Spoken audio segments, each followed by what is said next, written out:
Hello everyone, कैसे सब लोग। आई होप आप सब अच्छे होंगे, स्वस्थ होंगे। Welcome to my YouTube channel TK reasoning classes में।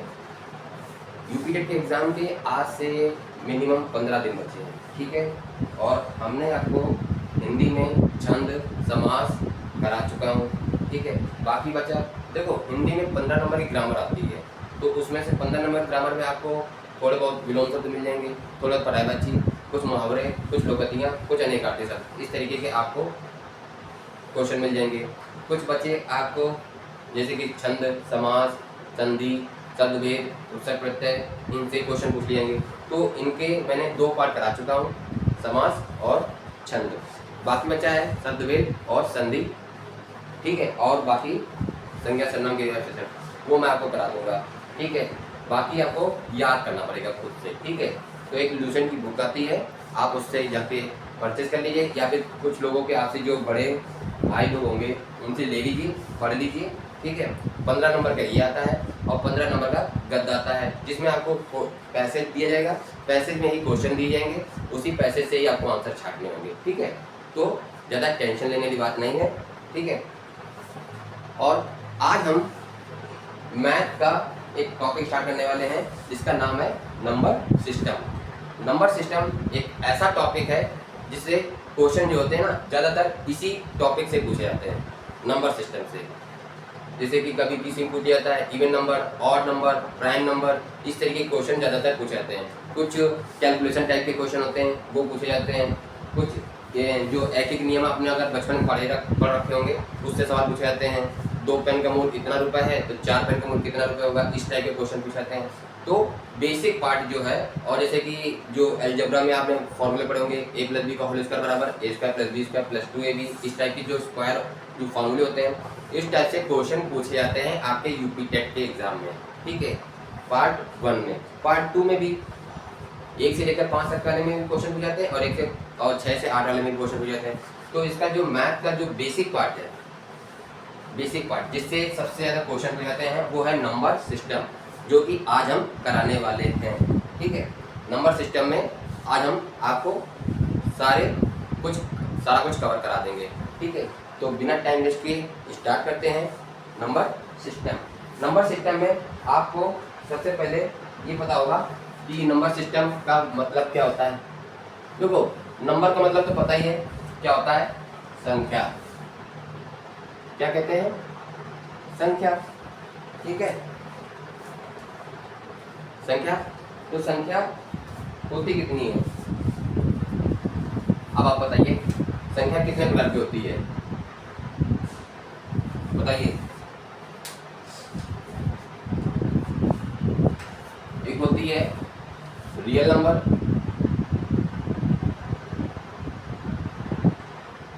एक होती है इमेजिनरी नंबर,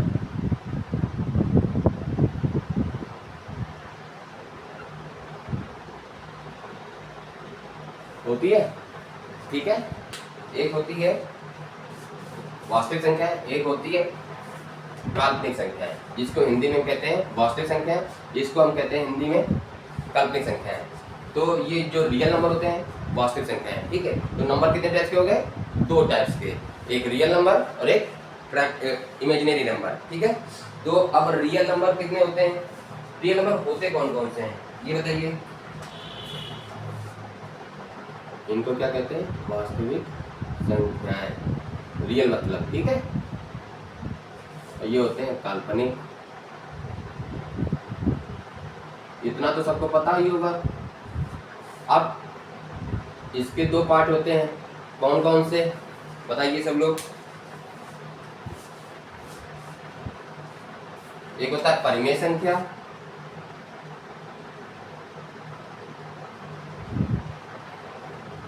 एक होता है अपरिमेय संख्या, ठीक है। एक होता है परिमेय संख्या, एक होता है अपरिमेय संख्या, इतना पता है, ठीक है।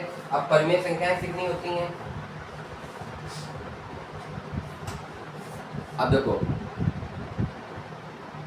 परिमेय संख्या कौन सी होती हैं, प्राकृतिक संख्याएं भी हो गई, दूसरी हो गई पूर्ण संख्या भी हो गई, तीसरी होती पूर्णांक संख्या, ये इसके भाग हैं, मतलब किसके, परिमेय संख्या के। ठीक है, इस तरीके का चार्ट बना लेना आप लोग, तो इससे पता चल जाएगा संख्या कितने टाइप की होती है, रियल नंबर, वास्तविक इमेजिनरी नंबर। फिर होती है दो संख्या, कौन वास्तविक संख्या कितनी टाइप की होती है, एक होती है परिमेय संख्या, एक होती है अपरिमेय संख्या। परिमेय संख्या कितने होते हैं, प्राकृतिक संख्या, पूर्ण संख्या, पूर्णांक संख्या। ठीक है, नोट करिए इतना। अब हम आपको इनके बारे में बता देते हैं। देखो, आपको एक एक पॉइंट वाइज लिख के दिखा दें कि आप इस तरीके करोगे, पॉइंट वाइज लिख के बताते हैं, ज़्यादा सही रहेगा। ठीक है, तो यहाँ इतना नोट कर लिया आप लोगों ने। ठीक है,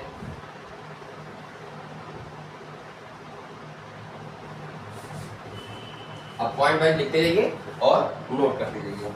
पहला क्या है, वास्तविक संख्याएं।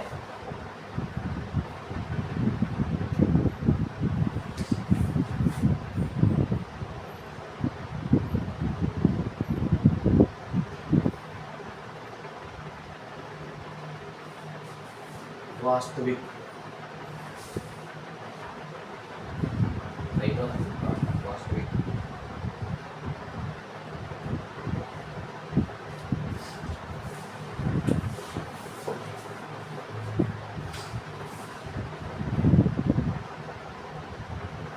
वे संख्याएं जो वास्तव में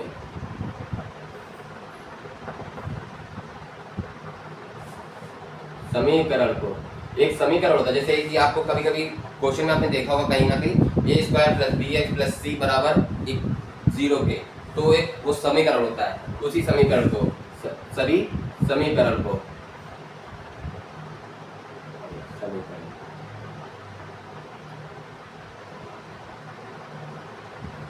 समीकरण को हल करने, ठीक है, समीकरण को हल करने में जो प्राप्त होता है, हल करने पर प्राप्त होता है, वो कौन होती हैं, वास्तविक संख्याएं। ठीक है, वे संख्याएं जो समीकरण को हल करने में प्राप्त होती हैं उन्हें वास्तविक संख्या कहते हैं। जैसे कि, जैसे 2/3 √3/5, इस टाइप में कॉमा लगा देना बीच में। ठीक है, 2/3 √3/5, ठीक है, ये माइनस के 13/5 या √5। ठीक है, इस टाइप में वे संख्याएं जो वास्तव में समीकरण को हल करने में प्राप्त होती हैं, समीकरण को, ठीक है, वो कौन होती हैं, वास्तविक संख्याएं।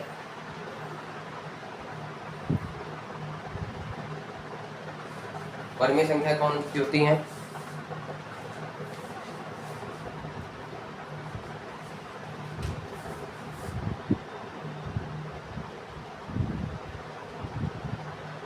वे संख्या जिन्हें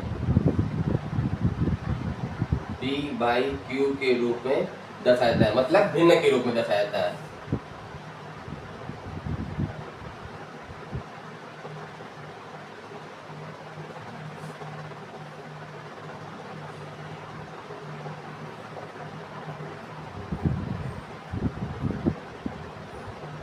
ठीक है, आया समझ में।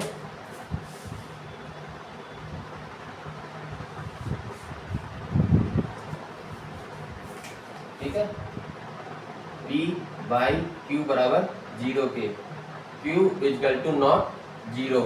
ठीक है, मतलब इसमें क्या है, p तथा q में उभयनिष्ठ गुणनखंड कोई नहीं है। p/q बराबर 0 के। p और q क्या होते हैं, पूर्णांक होते हैं। ठीक है, p और q क्या होते हैं, पूर्णांक होते हैं। ठीक है, जैसे कि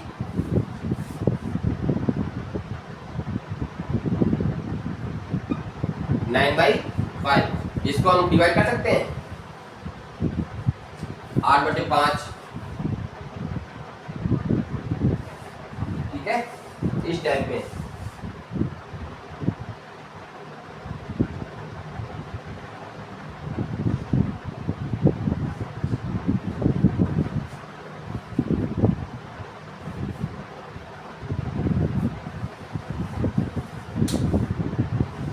समझ में आई।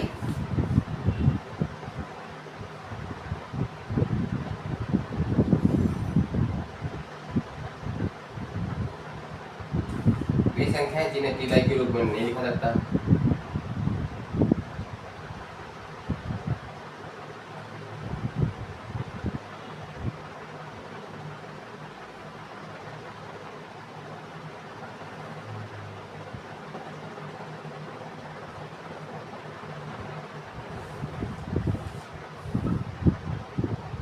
मतलब अभी मैं आपको समझाता हूँ, ठीक है। पहले आप डेफिनेशन लिख लीजिए, डेफिनेशन एक बार लिख लीजिए, फिर आपको समझाते हैं, ठीक है।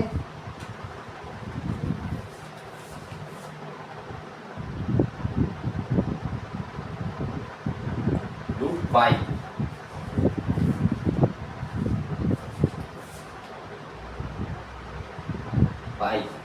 ठीक है।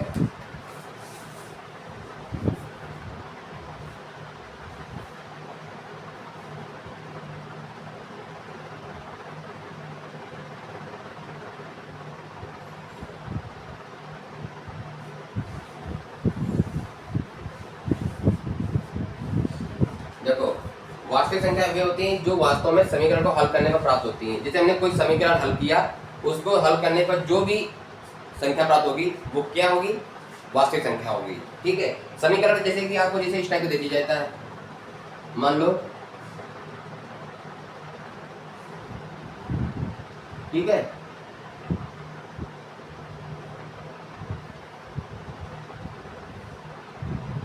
मान लो इस टाइप का दे दिया। अब इस समीकरण को जब हल करेंगे ना, तो जो भी संख्या प्राप्त होती है वो क्या होती है, वो क्या होती है, वही वास्तविक संख्याएं होती हैं, ठीक है। अब जैसे कि परिमेय संख्या क्या होती है, वे संख्या जिन्हें p बाई क्यू के रूप में दर्शाया जाता है। जैसे p बाई क्यू बराबर 0 के, और जैसे हमने रखा 9/5 बराबर 0 के रखा माइनस के। तब इसको आप सॉल्व करेंगे, तो जब सॉल्व करने पर जो भी अंक आएगा वो क्या होगा, परिमेय संख्या। अब परिमेय संख्या वो होती है जिन्हें हम p बाई क्यू, जैसे कि √5 को सॉल्व कर सकते हो, पाई को सॉल्व कर सकते हो, नहीं सॉल्व कर सकते। √5 को सॉल्व, जिनको हम सॉल्व कर सकते हैं, मतलब जैसे भिन्न की संख्या को अगर हमने सॉल्व कर दिया, 9/5 है, इसको हम सॉल्व करेंगे तो p बाई क्यू बराबर 0 के जैसे लिखा हुआ है, तो अगर हम इसके बराबर इक्वल टू 0 के, तो हम इसको सॉल्व कर सकते हैं। तो इससे जो संख्या प्राप्त होती है वो कौन सी संख्या होती है, परिमेय संख्या है। वे संख्या है जिन्हें हम p बाई क्यू के रूप में सॉल्व नहीं कर सकते, मतलब नहीं किया जाता। जैसे √5, इसका सॉल्व करके दिखाओ, नहीं कर सकते, तो ये क्या होगी, अपरिमेय संख्या है।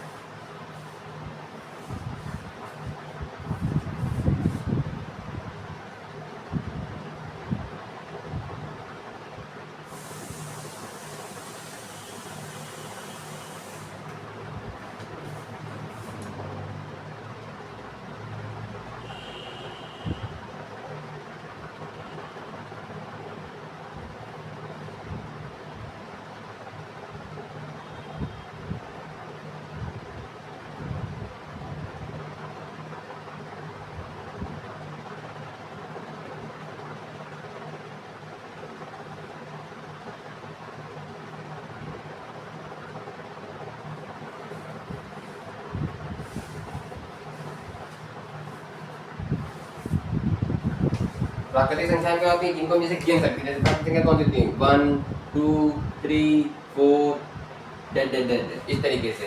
प्राकृतिक संख्या क्या होती है, जिनको मतलब वो संख्या है जिनको हम काउंट करते हैं, जैसे कि 1 से लेकर 10 तक जो भी होती हैं वो सब काउंट कर सकते हैं जिनको, तो कौन सी होती हैं, प्राकृतिक संख्याएं, ठीक है।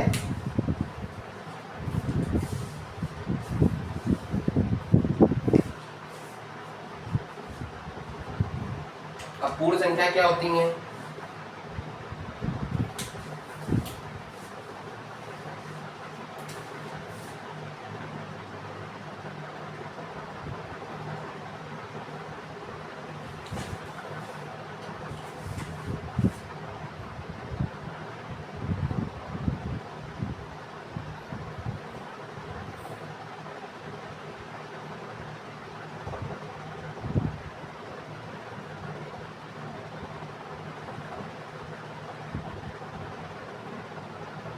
कौन होती है, पूर्ण संख्याएं, जिनमें 0 को सम्मिलित किया जाता है। जैसे कि 0 1 2 3 4 एंड सो ऑन, इस तरीके से।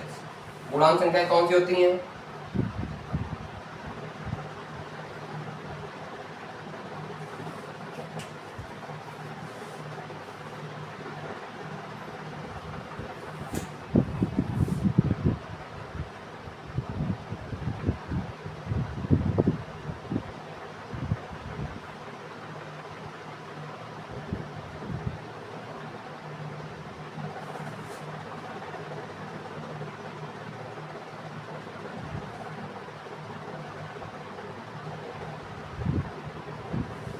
जैसे कि देखो पूर्णांक संख्या कौन सी होती हैं जिनमें जैसे जीरो है, जीरो के साथ साथ धनात्मक ऋणात्मक, जैसे कि 0 1 2 3 ये धनात्मक हो गई, -1 -2 -3 ये ऋणात्मक हो गई, ये धनात्मक हो गई। जीरो को सम्मिलित करने पर वो कौन सी संख्याएं होती हैं? पूर्णांक संख्याएं होती हैं। ठीक है,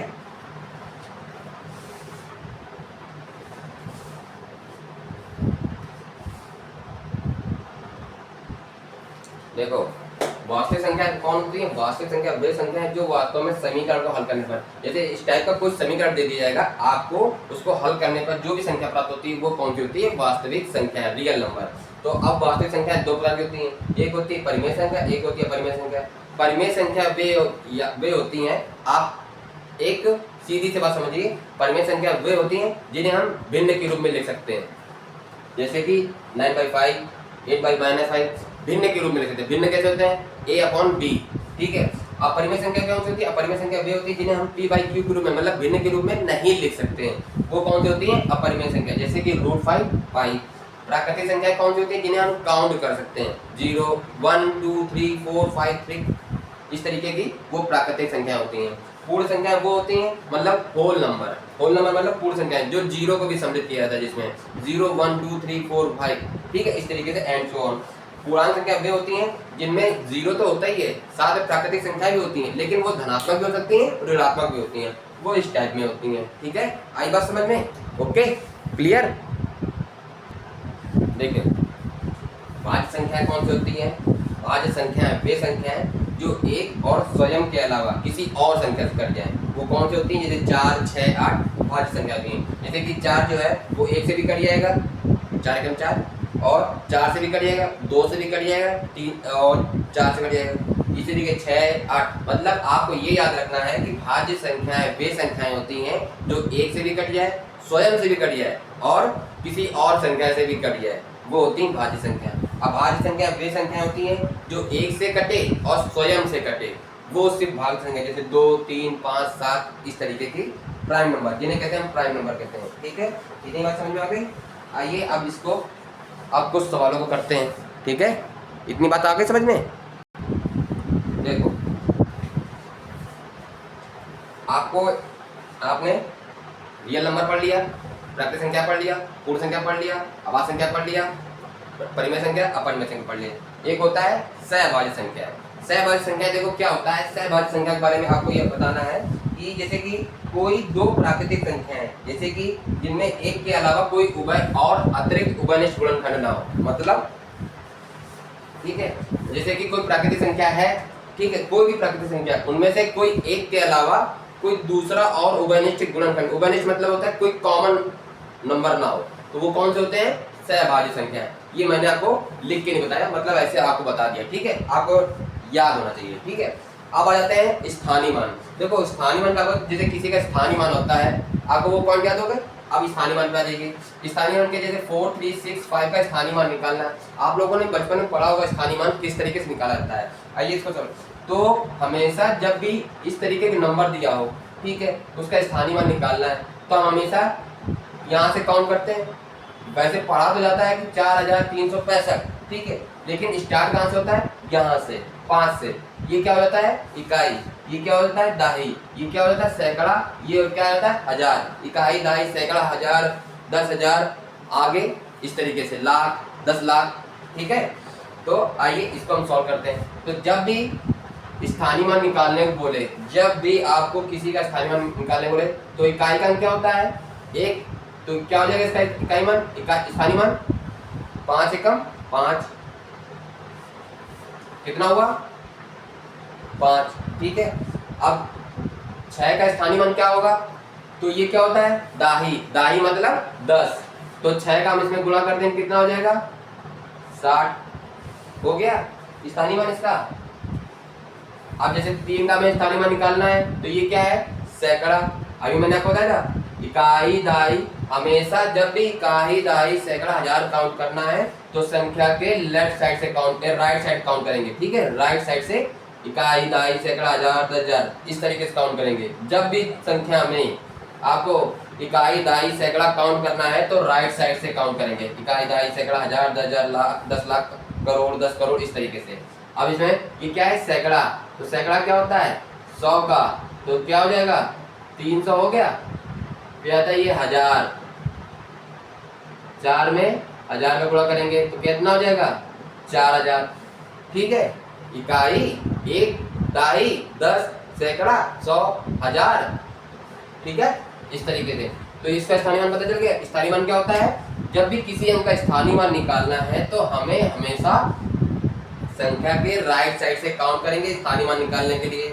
तो इकाई, ये दाई, ये सैकड़ा, ये 1000, 1000 के बाद 10,000, फिर लाख, फिर 10 लाख, करोड़, 10 करोड़, इस तरीके से अरब, 10 अरब, इस तरीके से निकालते हैं। और जब किसी भी संख्या का जातिमान निकालना होता है तो संख्या का जातिमान निकालने के लिए सीधे आपको याद रखना है संख्या का जातिमान कैसे निकाला जाता है। संख्या का जातिमान क्या होता है, जो संख्या जिस जगह है वही उसका स्थान होगा। मतलब जो संख्या, जैसे जो है ये 95634, तो इसका जातिमान क्या होगा, वही संख्या ही होगा। जो संख्या जिस स्थान पर है वही उसका जातिमान होगा।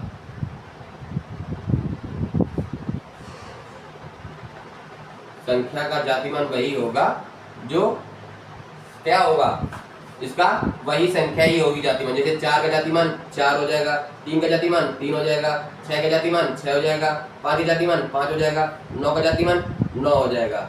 इसमें कुछ नहीं, जातिमान का मतलब होता है वही संख्या वही संख्या जो उसी स्थान पर है।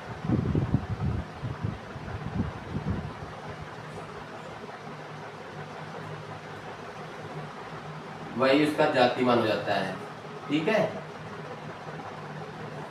इतना याद हो गया।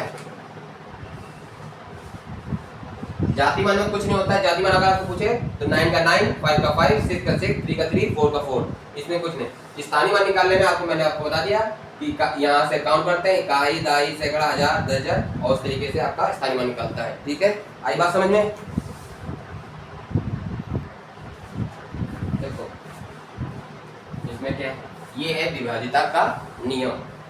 विभाजिता के नियम में देखो क्या होता है, इसे हमें ये देखना होता है कि जैसे कि 2 से विभाज्य का नियम क्या है। 2 से विभाज्य के नियम में अगर जो भी इकाई के स्थान पर, जैसे इकाई के, जैसे जो मैंने आपको बताया था स्थानीय मान, तो इकाई, दाई, सैकड़ा, तो इकाई के स्थान पर अगर 0 है, 2 है, 4 है, 6 है, 8 है, तो वो संख्या अगर हो, कोई भी एक हो, तो वो 2 से विभाज्य हो जाएगी। तो अगर आपको 2 से विभाज्य के लिए चेक करना है, तो अगर लास्ट में इकाई के अंक में अगर 2 है, 4 है, 6 है, 8 है, 10 है, 12 है, 14 है, 16 है, तो वो क्या होगा 2 से विभाज्य हो जाएगा। ठीक है, फिर 3 से विभाज्य का नियम क्या है। 3 से विभाज्य में आपको ये याद रखना है कि जो भी चाहिए संख्या दी होगी तो आप उन संख्याओं को काउंट कर लो, मतलब गिन लो, ऐड कर लो, जोड़ लो। जोड़ने के बाद फिर 3 से डिवाइड करके देखो, अगर वो 3 से डिवाइड हो जाता है तो क्या होगा, 3 से विभाज्य हो जाएगा। अगर 3 से डिवाइड हो जाता है तो मतलब 3 से संख्या कट रही है। ठीक है, इतना याद रखना है। 3 से विभाज्य के लिए आपको क्या करना है, बस केवल संख्या के जो अंक है उनको जोड़ लो, जोड़ करके 3 से डिवाइड करो। अगर भाग चला जाता है तो 3 से विभाज्य हो जाएगा, अगर नहीं जाता है तो 3 से इसका विभाज्य नहीं हो रहा है। ठीक है, 4 से विभाज्य के लिए आपको क्या चेक करना है, लास्ट की संख्या के लास्ट के 2 डिजिट को देख करके आपको 4 से डिवाइड करके देखना है। अगर 4 से कट जाता है तो 4 से विभाज्य हो जाएगा, 4 से नहीं कटता है तो नहीं होगा, डिवाइड होगा। ठीक है, 5 विभाज्य करने के लिए आपको इकाई के स्थान पर देखना है 0 या 5 हो तो आपका 5 से डिवाइड हो जाएगा। ठीक है, आपको ये रटने की जरूरत नहीं है, जो मैंने लिखा है रटने की जरूरत नहीं, आपको इतना सीधा सीधा सिंपल समझना है कि अगर इकाई के अंक में 2 है, 4 है, 6 है, 8 है तो वो 2 से कट जाएगा। अगर 3 से विभाज्य के पूछ रहा है तो आपको क्या करना है, जैसे कोई भी संख्या हो, आपको अगर जल्दी पूछे कि 3 से कैसे कटेगा तो आप संख्याओं को जोड़कर देखो। अगर 3 संख्याओं को जोड़ने के बाद आपको 3 से कट रहा है तो मतलब 3 से डिवाइड हो जा रहा है, 3 से विभाज्य हो रहा है कि नहीं हो रहा है। ठीक है, फिर अगर 4 से देखना है तो लास्ट के 2 डिजिट को पकड़ के देखो, लास्ट के 2 डिजिट पकड़ो और 4 से डिवाइड करके देखो। अगर कट जाता है तो विभाज्य हो रहा है, नहीं कटता है तो विभाज्य नहीं हो रहा है। 5 से क्या करना है, 0 अगर लास्ट में 5 दिखाई दे, इकाई के अंक में 0 या 5 दिखाई दे तो 5 कटेगा। 6 वाले में क्या है, अगर संख्या 2 से कट रही है या 3 से कट रही है तो वो 6 से भी कटेगी। मतलब 2 से इकाई का दाम अगर 2, 4, 6, 8 है तो इसका मतलब 2 से कट रही है। अगर जैसे कि 2 इकाई के दाम जैसे मान लो 12 है तो 2 से भी कट रही है कि नहीं कट रही, 3 से भी कट रही है तो जाहिर सी बात है 6 से भी कटेगी। ये आपको देखना है कि अगर वो संख्या 2 से भी कट रही है 3 से कट रही है तो वो 6 से भी कटेगी। फिर आ जाता है 8 से विभाज्य के लिए। 8 से विभाज्य के लिए क्या करना है कि आपको संख्या की लास्ट की 3 डिजिट को 8 से डिवाइड करके देखना है। अगर डिवाइड हो जाता है तो 8 से विभाज्य हो जाएगा, अगर नहीं होता है तो नहीं होगा। बस ये आपको चेक करना, मतलब जल्दी जल्दी में आपको चेक करना हो कि अरे यार, मान लो कोई संख्या दे दी, अब 8 से भाग देना है, नहीं समझ में आ रहा इतना लंबा भाग कैसे दें, तो आपको क्या करना है, आपको सिर्फ लास्ट की 3 डिजिट पकड़ो, उसको भाग करके देखो, अगर हो जाता है तो मतलब वो पूरी संख्या 8 से डिवाइड हो जाएगी। ये चेक करने के लिए, ठीक है। फिर 11 से विभाज्य के लिए देखना, आपको चेक करना है। तो जैसे कोई संख्या दे दी गई है, ठीक है, जैसे कोई संख्या दे दी गई है, कौन सी, जैसे मान लो 909183 इस टाइप में, ठीक है, इस टाइप में कोई संख्या दे दी गई है। अब आपको चेक करना है 11 से विभाज्य के लिए कैसे करें। तो हमने क्या बताया इसमें कि जो सम स्थान मतलब कौन से इवन नंबर जो इवन स्थान पर है, जैसे कि 2 4 6, ठीक है, ये पहले स्थान पर है, ये दूसरे स्थान पर है, ये तीसरे स्थान पर है, चौथे पांचवें छठे, तो 2 4 6 पे कौन है 0 +1 +3। अब जो विषम स्थान पर है उनको 9 + 9 + 8, ठीक है, जो विषम स्थान पर है 1 3 5, ठीक है। तो अब इनको हमें क्या करना है, ऐड करना है। ऐड करो,